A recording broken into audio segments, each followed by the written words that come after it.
It's actually my first live with somebody. Like you're the first person I do this, so I wasn't sure on the interface. It's actually a good point, for us to discuss today these technological things. Absolutely, absolutely right. Yeah. No, I'm not a technophobe. I mean, I like technology generally, but I do need time to get used to platforms. So this is no surprise that Yeah, messing about for a bit, trying to get this to work. But we're here now.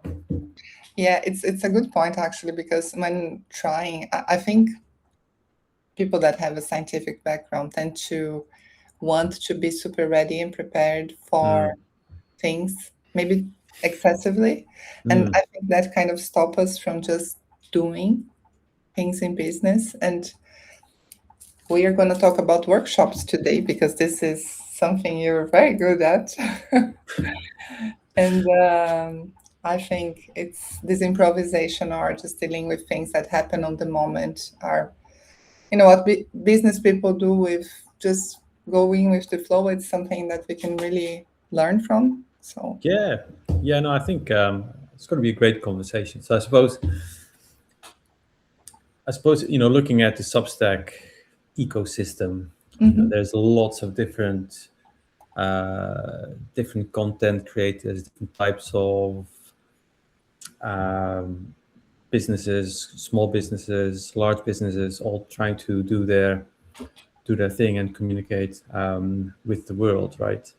Um, and one large group, and I don't know whether it's because of my own interests, but one large group of creators that you see are those that are offering a product, trying to sell something in the way of building skills, getting people to learn new things, either about themselves or about the process, or something they would like to do.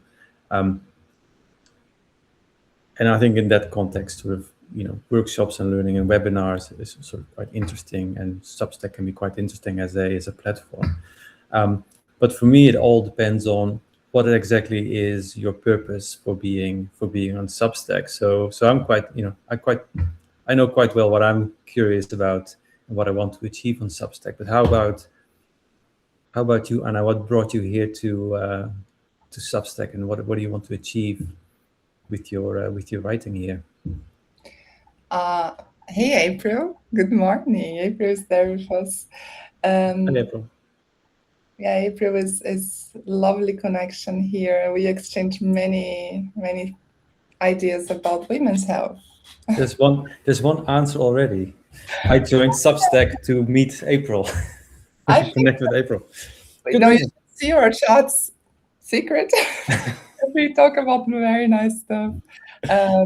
So I think exactly like people like April and you Mm. meeting you like Oh, because we don't really have like we're all dispersed in the world, and if you don't have a mechanism of contacting people that would be on your wavelength or wanting to learn things or learn something about their business, it's difficult to connect if you lack the means to network on site.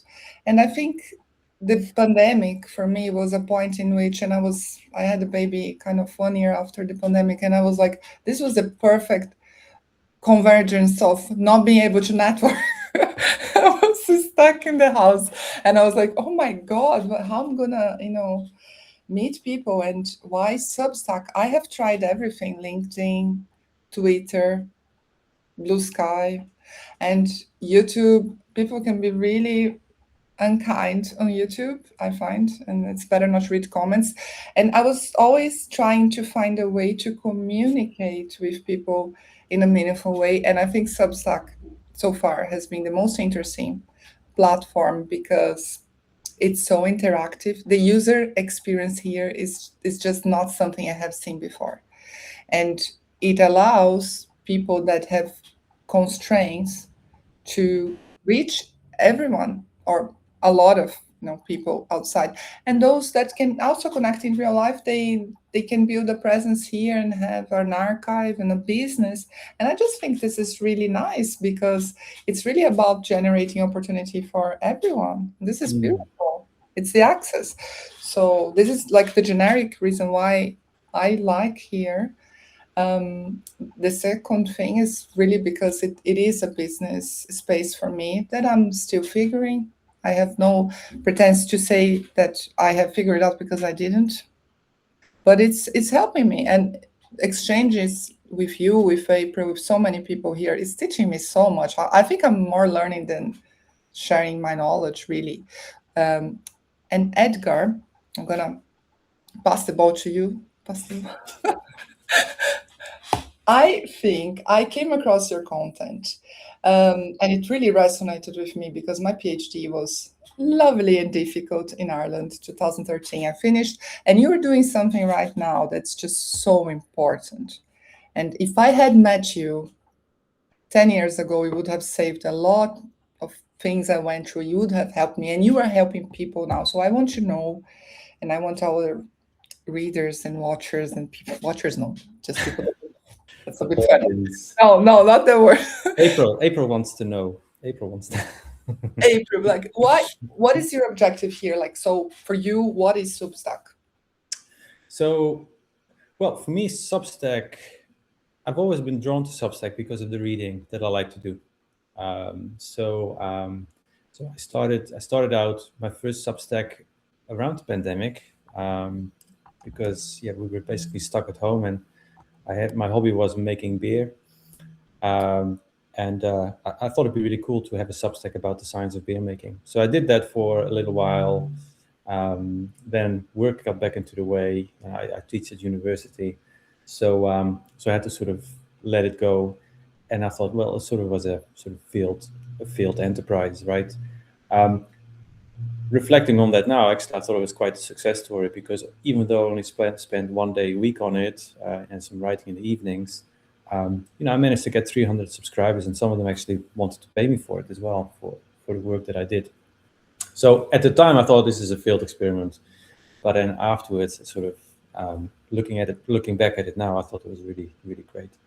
So I thought about going back to the beer stuff, as an alternative to my current job, but something was really irking me about my current job, and that is that we see a lot of students generally, not only at my institution but across the board, lots of students, PhD students, struggle with their PhDs and their mental well-being.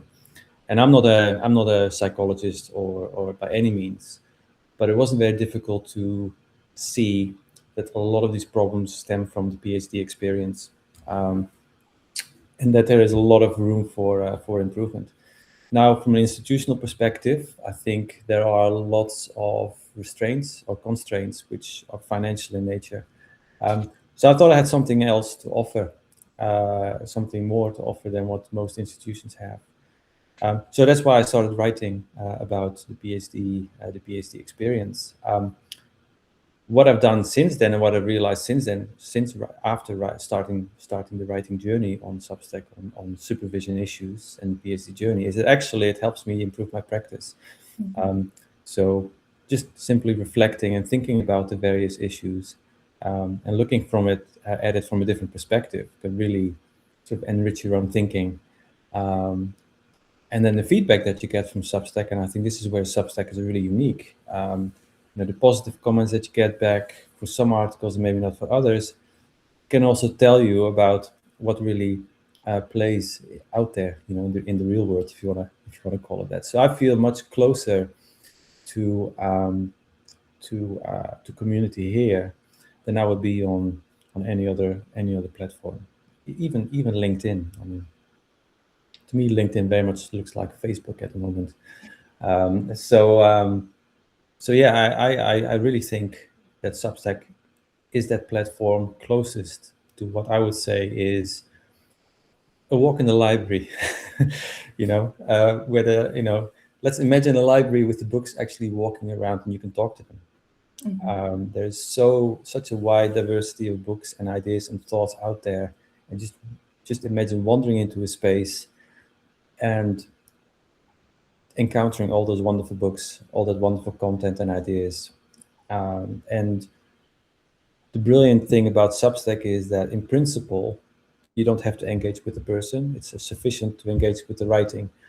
So anybody who could read or listen in some cases, because you have the transcription as well, or the audio as well. All that's really required, the only barrier for you to actually access all that writing and all these ideas are basically the clicks that you make with your mouse. Now, in some cases, you'll have to pay for it to get access to the more deeper content. But there's lots and lots of ideas out there that you can sort of learn already just by moving your mouse and clicking on various newsletters. And I think that's really the exciting thing about it.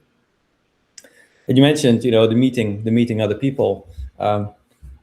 I don't think I would ever met you in a conference or anywhere, right? So just think about it. The likes of you and now April and Sophia, who's just joined. Very, very likely that, despite the how many degrees of separation, very likely that we would never meet in person or even get to know about what everyone is doing. So I think that's really the opportunity, the exciting thing, and that's also what connects to the idea of learning and creating workshops. I have a lot to say, but it's my opinion, and I have a very strong preference, or sort of my passion is not to necessarily tell people what is right and what is wrong, but for people to discover for themselves what is right and what is wrong for them. I think that's what my role typically as a supervisor is, or somebody who advises supervisors. I'm not in a position, I don't feel qualified to tell people how to run their life or how to make their decisions. But I am here to help make those decisions, or make suggestions, or help lead a conversation that leads to an outcome. And I think that's the sort of the workshop comes in. Workshops are workshops. You can call them whatever you like. But I think there's an opportunity in the sense of, are we using workshops in the right way? Or when we say we're having a workshop, are we really? Or are you now listening to two individuals or one individual, answering questions from an audience? Would you really want to call that a workshop? And does that allow a participant to actually think more deeply about their own, skills or situation or problem that they try to solve with participation? I think the answer in many cases, when you look around, is no. I think it's a lot of content heading your way, streaming your way, which you have to absorb. So that's where I think Substack, in the age of AI, can really make a difference. It's a human-to-human connection, the ability to work together in groups, to tackle specific problems that maybe nobody ever has encountered before. Listen to the solutions that people come up with and see whether they can apply to their own problems. I don't think a single content creator could ever provide that level of information or level of solutions, because that's one lived experience with a few others added to it as maybe part of their one-to-one coaching program. But it's very likely that anybody here in this room will have a question or a problem for which you and I have no direct answer. We only get to the answer by working through it. And I think that's what workshops should really be about, is looking at those specific problems and co-create solutions. So co-creation. Wow, there's a lot of words. I love it. I'm listening, and I just got a message of your tabs are slowing. That's why I looked up, but I was listening very, very carefully. And I want to ask April and Sophia, since this is a live about workshop and co-creation, as Edgar has beautifully described, if you have questions about either Substack or co-creation and what an workshop is and how it can be useful for you. So it's really an open exercise for you to ask us questions, and maybe we can have some insight or ask questions back to help you with the process. So, Edgar, I think this is brilliant, and I love the fact you defined what is a problem that I see. It's this overwhelm of advice, which is great. It's fantastic, but it can be quite overwhelming because the first point is knowing what questions do you have, what problems do you have, and you cannot figure out this on your own. No. And I think your Substack is a place in which PhDs, it's for the scientific public mostly, but it can be for others as well, because the exercise applies to anyone, is going to a group that is selected by design, because we can't have everything open, and it has to, we need a filter. That filter could be, and this is a question that I think everyone has on Substack, do I have a paid tier or not? This is a difficult one. So for me is yes, when I am offering my work, when it's actual my consultancy work, I have to have a paid tier, and that's what I did on mine, because my consultancy work B2B is paywall and it's a service. The rest that is community and it's something I'm sharing to co-create is open. I don't have a reason to put that behind a paywall. But your Substack is different because you're building community and you're teaching people how to ask questions, and workshops is the tool. So let me see if we have questions here from April and Sophia. So I would like to ask you one question. Because of your background, your experience with higher education, what an workshop can, or the workshop delivering can help us with the process of finding our answers?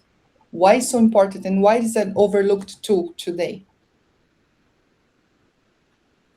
Well, let me first make sure I get the question correctly. So, if your question is how can we make sure that a workshop, well, what in my mind is a good workshop, right? Basically, is what you're asking, right? Yeah. So, in my mind, a good workshop has an outcome, right? And I think so you can look at the workshop as a product, as something that you give, like, I can give a presentation, I can answer questions, maybe I can bring somebody in, we can, I can give a presentation, have a Q&A between the two of us and call that a workshop, right? But the participant will not step away with actually an outcome that is useful to them. And that's simply because, in my world at least, everybody has a very specific set of problems they're trying to address. And I can try and sell a framework for it, but it's very likely that it's not, it needs application in some way. That's what the workshop could be for. So a workshop could be to say, you can bring your problem, and using the framework that we have, we're actually going to find a way in a format to actually work at the problem that you're facing, and come with a series of possible solutions that you can take with you as outcomes and think about and reflect on and make a decision on, right? So it's learning by doing rather than learning by listening. So it's an action-based learning process rather than something that, a guide that I sell to you or that I give to you that you just have to follow by the letter, because oftentimes it'll fall down at specific hurdles that could be country specific. I mean, in your world, in regulation, for example, you can sell a framework, but the question is, will it hold up, in the UK versus Europe or the US, et cetera, right? So it's far more useful in those cases to work with a specific individual and say, well, these are the specific challenges and questions that I have.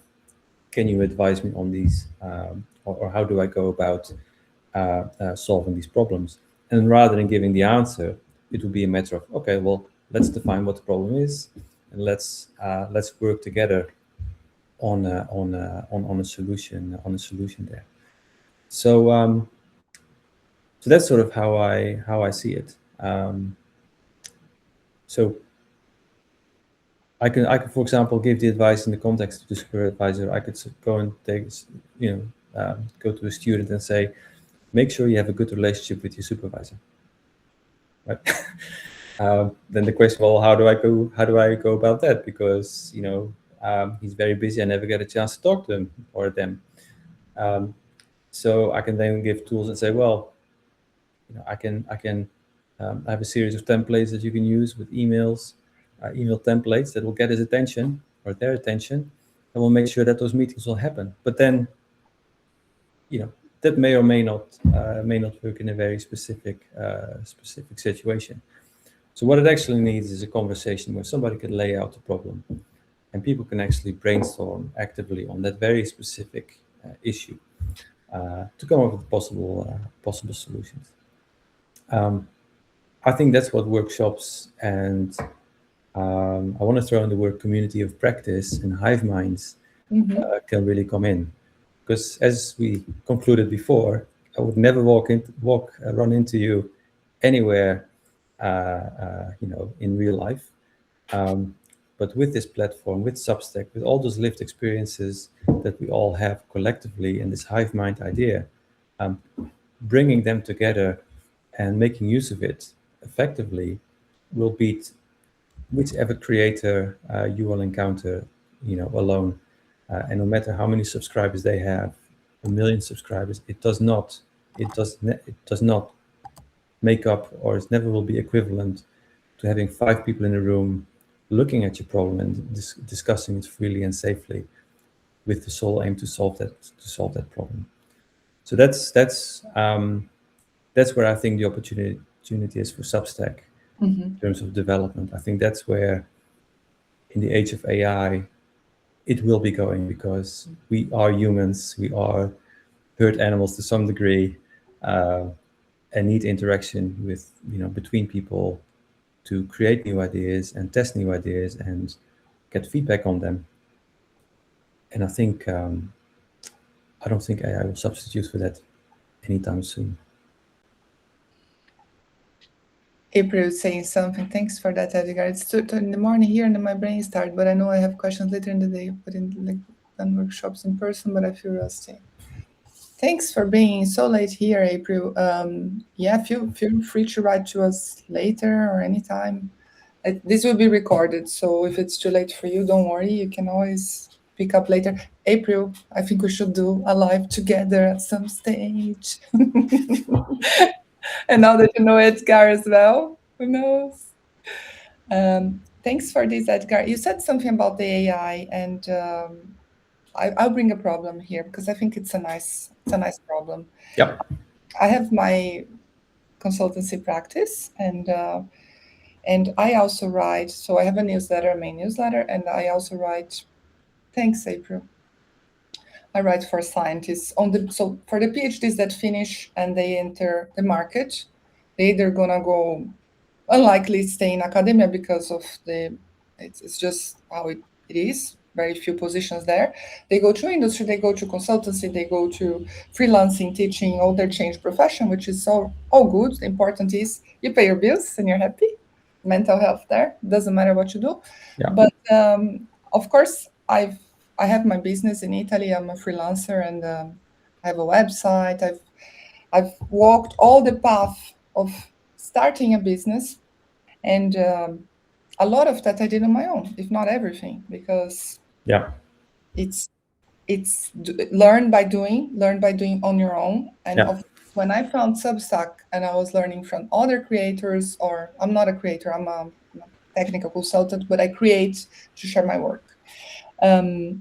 It's a hard path because, of course, you can outsource marketing, outsource business consultancy, but everything to run a business, you need overhead, and it comes down to a business model that you can sustain it or not. I did everything myself using AI, but if I had a community in which I could come and pay, for example, a paid tier per month here on Substack, which I knew the people like you, and I say, okay, let's start. I'm starting my business and I want to start in a community of practice, and we are going to use frameworks and we're going to learn by doing. But I know I have this person which I trust, which I am in this group, and this would be such a safe space for me. For example, this is a problem I have, and if I found someone with the same wavelength, the same vision, because so far I haven't found really people that advise on that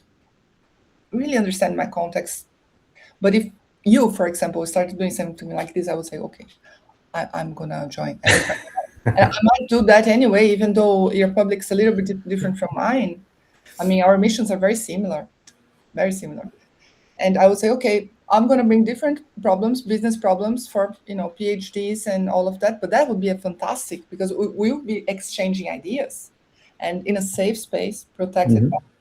somebody that's actually doing a work of curating that community of practice. Because this is work. Yeah, I think that could be a way very relevant for. I think so. I mean, um, I had thought about it actually. So um, so I haven't switched on my paid. Mhm. There's various a variety of reasons for it, but I have been thinking about it, and for me, one model would be to say, I'm going to continue writing. All my content, all my writing will be free, because I sort of see the writing that I do as invitations. So I started out really thinking about the writing about let's make tools, let's write tools. But as I was writing these tools, I'm like, what if it doesn't really apply to someone, right? So this goes back to the workshop idea. Mhm. What if it actually doesn't? What if it's completely useless, or maybe even sets them on the wrong path? That wouldn't be right. So I think writing about sort of my experience and what I know, what I've learned, and what my opinions are on various matters in this space, in my space, um, would either attract or sort of get people to sort of stay away. Then for those that are here, Mhm. that subscribe, there is an offer to take Yeah. part in the coffee drip-in sessions.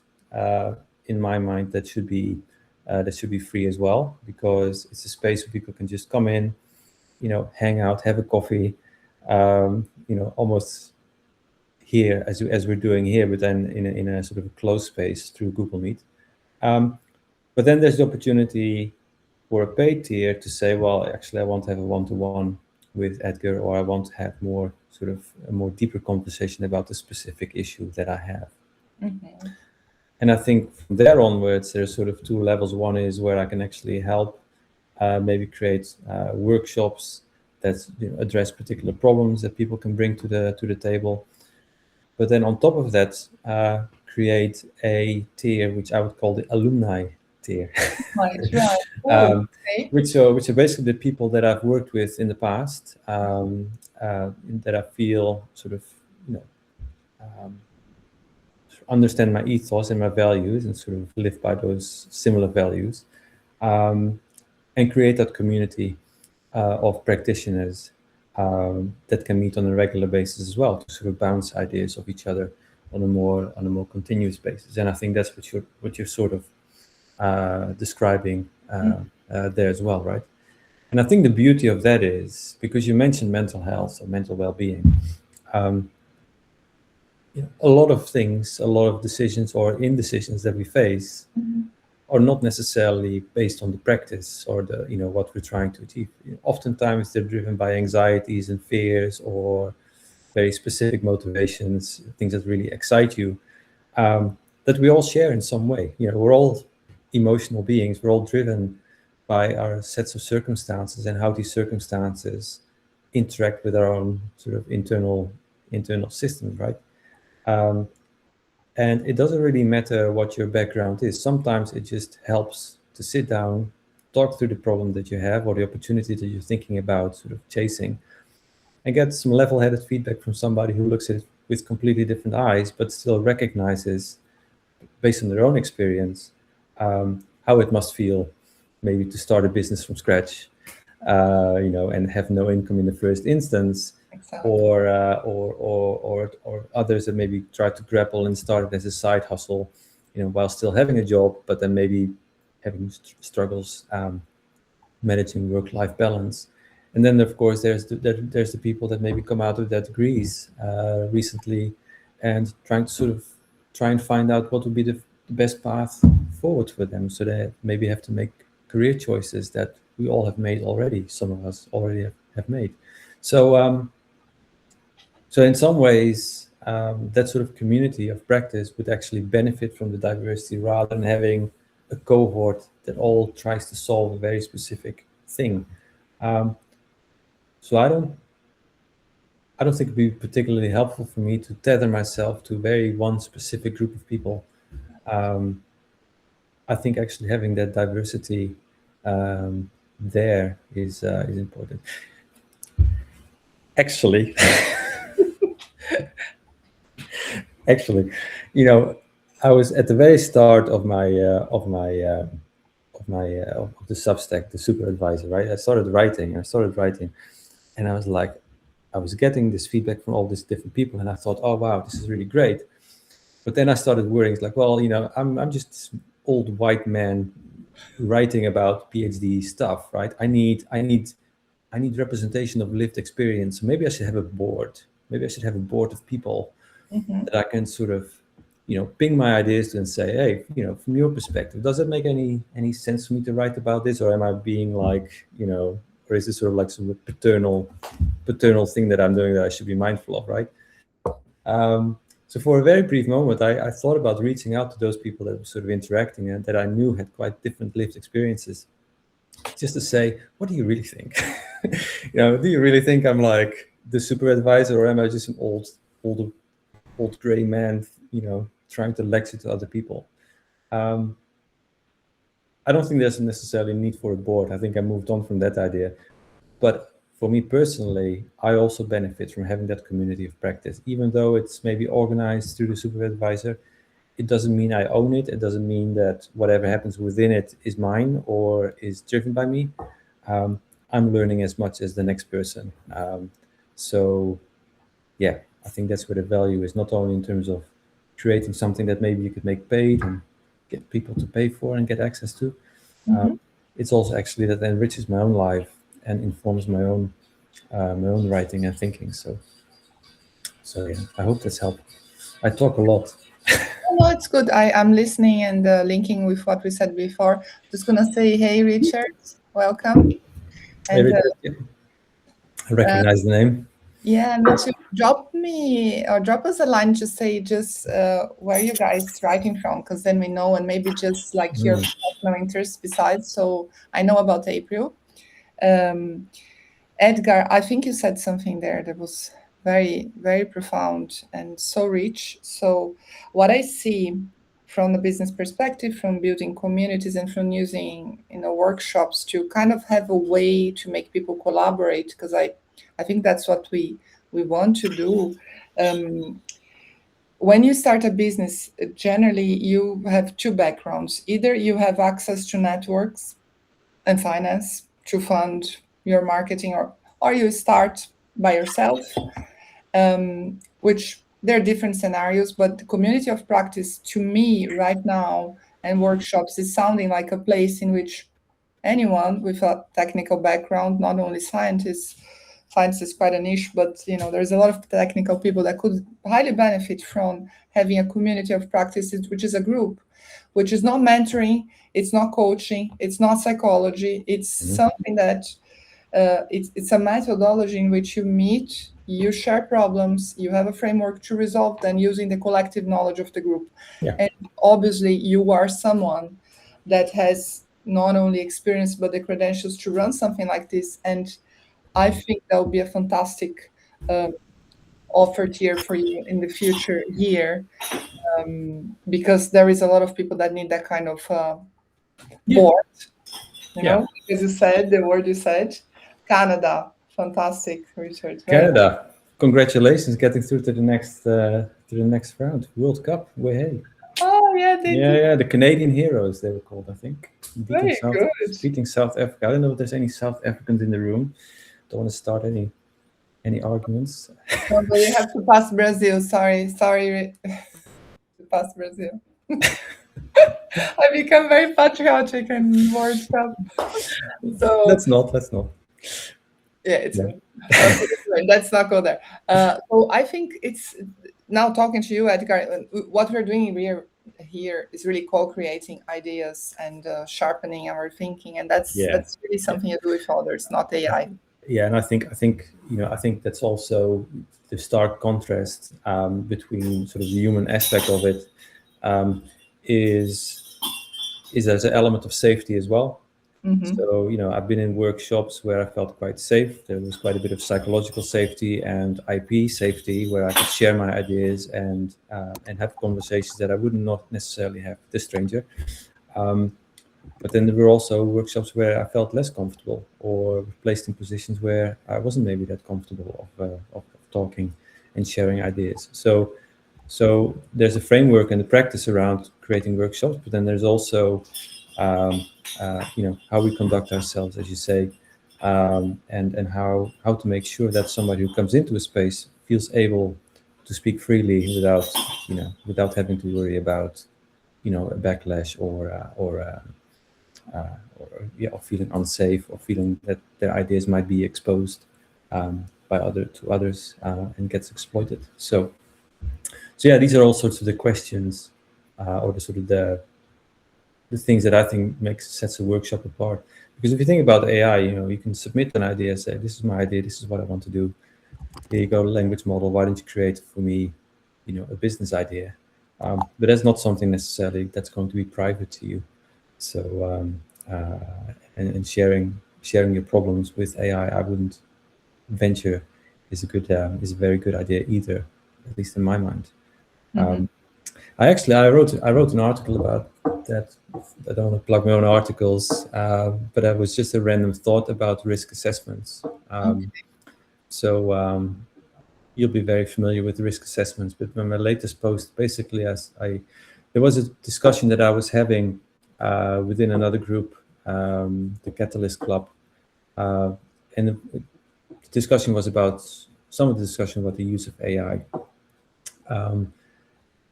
And the question was when to use it, but not to use it. And I was sort of thinking about it afterwards, realizing that actually it might be a good idea to do a risk assessment on the use of AI. And the reason why I think it might be very important is because AI, in my mind at least, is really there to train and tick boxes, or to press buttons in you, to get you to do things. So it's hard to explain, but I find AI, when I use AI and I give it a text, for example, say, hey, why don't you comment on this text? It gives me a very sort of glowing review back, but it has an impact on me. So when I read the review that AI is generating, it leaves a psychological imprint on me because it motivates me or gives me a boost in some way. So it's important to sort of understand your own vulnerabilities and how these vulnerabilities might be exploited by AI, either directly or consciously or unconsciously, and get you to do things that actually are not good for you. So there's an example, I read an article where somebody started a business completely following the advice of AI, taking all the steps, investment decisions, all based on AI, and completely failed. Because it was AI, it was agreeable, it wasn't critical, and clearly had no business expertise. So this individual started the business, invested a lot of their savings, convinced by AI that would be a good idea, but then basically went bankrupt because it turned out it wasn't critically evaluated, and just went along with AI, with the chatbot, just too quickly without scrutinizing the answers, right? So yeah, I don't know how we got to that. No, it's actually very good because it's no, go on. It's very good, this topic you enter now. Yeah. Context of what we're talking. I sort of feel like if you don't really know how to use it, you have to be really careful about how AI might influence you. And I sort of know where my weaknesses lie in terms of when is the best time to use it. So, for example, for me, I'm a slow thinker. So I can sometimes when you ask me a question, I actually literally need like 30-40 seconds to think about the answer if I don't have an answer for you. Which means that when I get an answer back from AI, so if I ask a question and I get an answer, if I'm in a rush and I really want to get something done quickly, I'm not in a very good position, because if I agree too quickly, I go down a rabbit hole where afterwards, where I think about the decisions that maybe I made, they're actually wrong because I didn't have enough time to um, to think about it properly, right? So I always need to be able to step away from it before I make a decision. Step away from it, because if I don't, oftentimes I regret it. So I prefer not to put myself into positions where I rely on AI to make decisions, because That's good. it's just so easy to get drawn into, um, uh, and uh, and and the way it interacts with you can get you to become so impulsive that you start making decisions that are really not um, in your best interest. So that's just one example uh, for me. That It's Richard is saying care thinker. Is that is that related to your type of thinking? Is that a terminology, care thinker, here in the chat? um, I'm not quite sure what you mean with that, Richard. What care thinking? I mean, I'm a careful thinker, um, but I'm also um, how do I explain it? I can get carried away with my ideas as well. So sometimes I have an idea and I start pacing, pacing the room, and I get all excited, all excited, all excited, all excited, and I know I have to step away from the idea. So I have to do something else, distract myself, because if in those moments I make decisions, um, they're sort of crazy. They're sort of crazy because I get all excited, all excited. But I need that calm down. I need that calm. I need my brain to calm down at some point. I need that respite from the thinking in the process. Be able to look at it and start bashing it with the stick and say, well, if I look at it from this angle, does it still hold up or not? Is there any evidence against it, or is there any sort of thing that makes me think that maybe I should be more careful about this particular idea or idea that underpins the thought?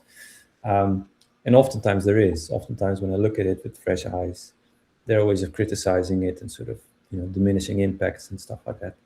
Um, but that's what AI doesn't really allow me to do when I'm in that moment, because it just continues to feed ideas, get me more excited, and you're interacting and engaging. Um, so that's just it's not helpful for me. Um, Whereas I can give it an idea, I can sort of I could shoot an idea knowing that I'll have to do something else. So I have to take the dog for a walk, for example, just ask a question or use a prompt to sort of flesh out an idea that's in my brain.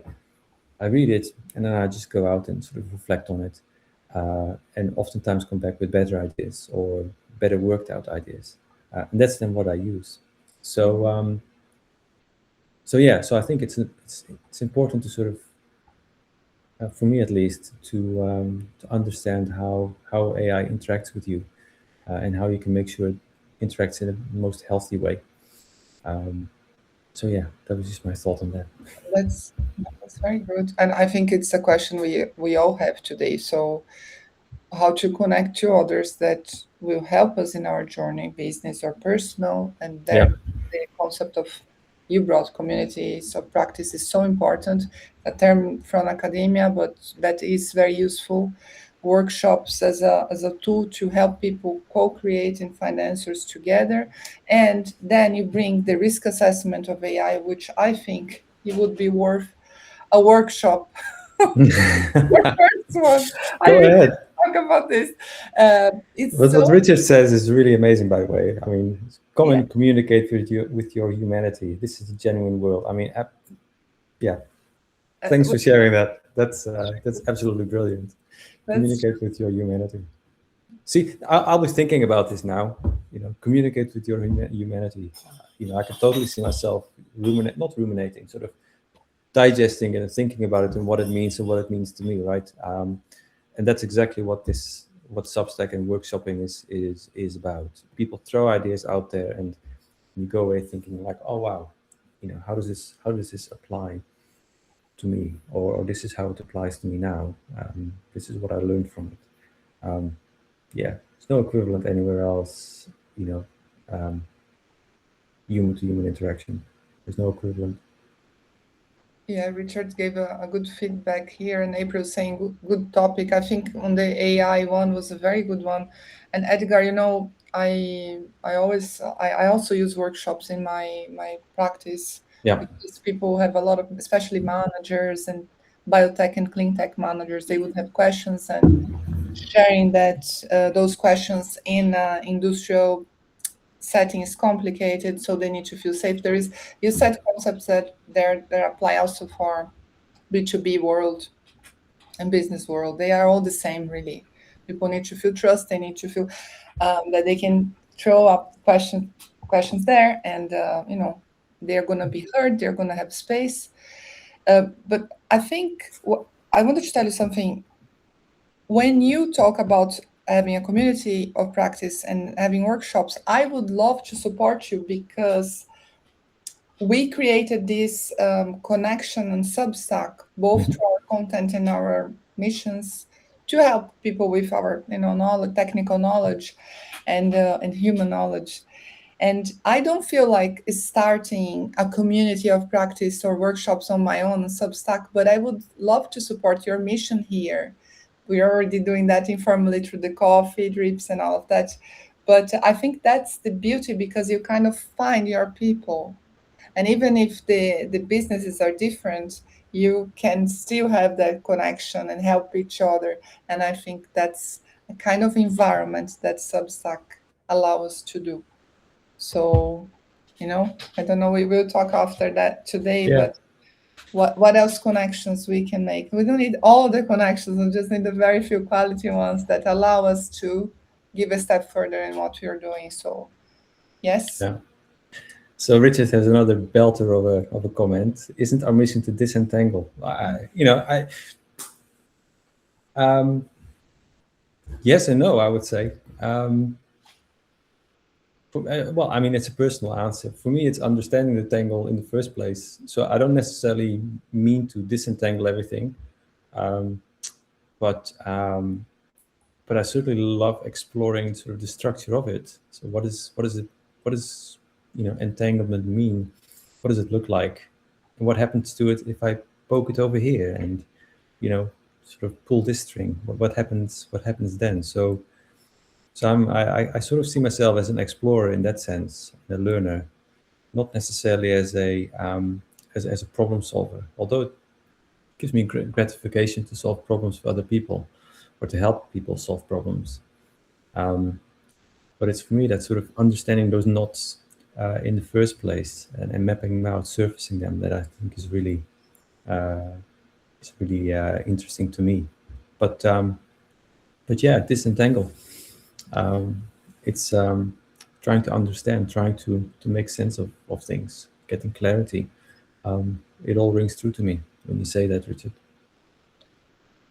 Good one. Very. I think I just want to ask, because we have April, Sophia, Richard, and Ash. Ash, if you want to ask anything about workshops or building community of practice on Substack, thanks for being here with us. It would be lovely to hear any line from you, because it's also the exercise of listening what you need today, because you're giving us your time, so we can bring you something back. We are heading for the few last minutes of our live now, and maybe Edgar, we could do a small recap of what we talked today, and maybe a little objective next, what we Sure, want yeah. to By all see. means, go ahead. I, You, me, I you give me work. No, I can do it if you can do want as well. to. No, you go for it. You go for it. Right. So, what do we talk about today? Today, we talked about, I think the wonderful opportunities Substack has brought to us. So I think we came to Substack for different reasons, and I think we all discover, the potential and amazing things that Substack and the platforms like it, because who knows what the next platform is going to be, Mhm.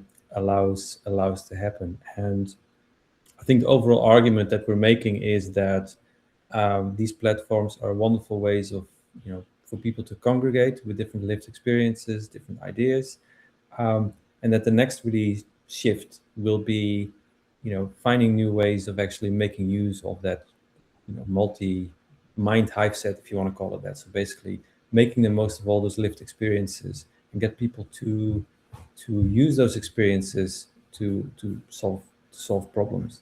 And those are what the outcomes would be. That's what Substack would be able to deliver to people is very personal or very unique solutions to very unique problems. Um, and for that to happen, what we argue here for, I suppose, Anna, is a new way of working and thinking about workshops as a means of getting people to work together, solve problems that are specific in a way that is psychologically and intellectually safe and protected. I think that would be way better than AI. So I'm going to throw AI, the word AI, in there as well because we talked about it. I think that's what will distinguish um, ourselves and what we do from AI, for years and years to come, as far as I can see. That's my recap. Over to That's you. that's, that's very good. No, you captured it. I think I just gonna today. I definitely learned something more, which is to, and I think that that's the strongest message for me, both on the Mm, personal and the business side, is that kind of risk assessing AI. We mm, we're all really in a situation here where we have many questions. We sometimes don't have access to other people that could help us kind of elaborate what are the questions we should be answered to improve our lives or our businesses. I think it's all the same, but and the community of practice is a space in which you trust the people. So there will be a moderator, which could be you, Edgar, with your work here, and the super advisor. And if you find your community and you know you can bring your problems there, including AI in this context of business generation and modeling, I mm, think it's a very good place or environment for us to create more certainty, more mental health, because with so many questions and all this, you can do anything really. You can do anything with AI. You can ask any question, but is this the right thing? Or we need the human validation. I think that's what's coming here in the chat. yeah, The human validation, the safe space. I think yeah, we need more of that now.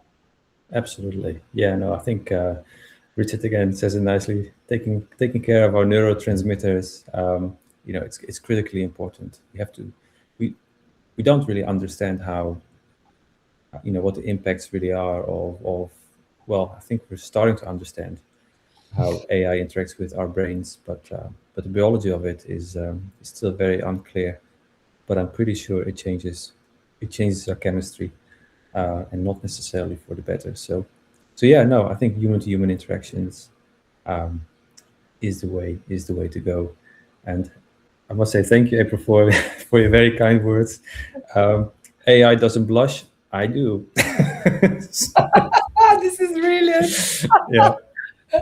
So no, absolutely. I just it just goes to show you leave a meeting and you're just feeling happy, right? So thanks Yeah. very much for all your kind comments and of course, um, yeah, looking forward to getting to know you as well. So so Okay.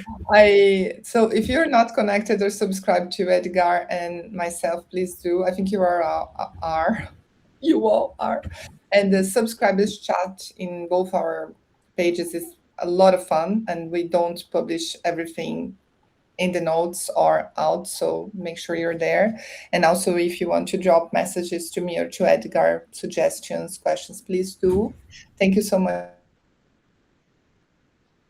For sure. thank Yes. Yeah. brilliant.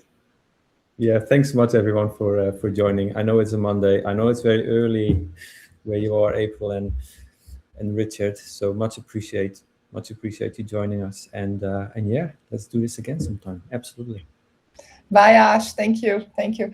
Thank you Take so care. much, Edgar. We'll be in touch. Bye, everyone. Bye bye.